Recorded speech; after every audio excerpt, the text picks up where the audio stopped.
महानगर निगम पक्षर एवं नगर उन्नयन विभाग सहयोग राज्य एक बृहत्तम लाइब्रेरी जहाँकि गोटे नुआ जहाँ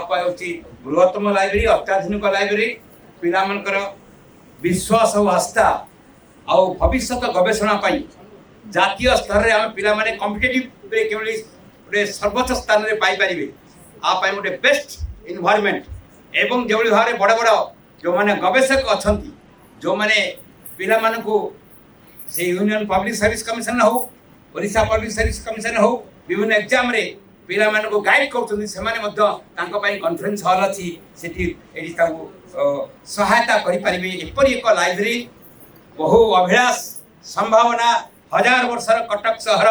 बहु संभावनार सहर